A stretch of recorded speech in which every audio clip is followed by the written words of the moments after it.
చంద్రబాబు నాయుడు సెక్యూరిటీగా. అయ్యా చంద్రబాబు గారు కొద్దిగా గమనించయ్యా, ఇప్పుడు జగన్మోహన్ రెడ్డి చేసినట్టుగా చేయకూడదు పరిపాలన. ఇలా వచ్చిన పోలీసులకి నుంచోడానికి నీడ లేదు, తినడానికి తిండి లేదు వాళ్ళకి. ఎందుకంటే ఇక్కడ సరైన హోటళ్ళు లేవు. మరి ఆ పోలీసు వాళ్ళు తినడానికి కూడా ఇక్కడ హోటల్లో ఫుడ్ సరిపాట్లు, ఆయాలకి ఇవాళకి వస్తే వాళ్ళకి ఫుడ్ ఉంటుందా హోటల్లో. మరి మీరు వాళ్ళందరూ దయించి వాళ్ళకి ఆ ఫుడ్ అన్నా ఏర్పాటు చేయండి.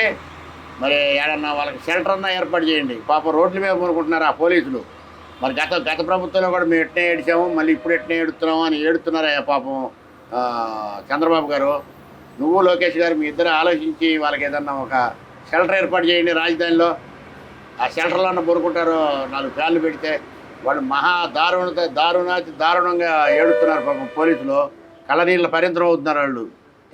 వాళ్ళకి తిండి లేక, కంటి నిండా నిద్ర లేక మీ దారికి వస్తున్నారంట. మాకు బాధేస్తుంది వాళ్ళు చెప్తుంటే. మీరు పెద్ద మనసు చేసుకొని వాళ్ళకి ఎట్టొకట్ట షెల్టర్ ఏర్పాటు చేసి రాజధానిలో ఆ షెల్టర్ ఇవ్వండి ఆ 200 మందికి.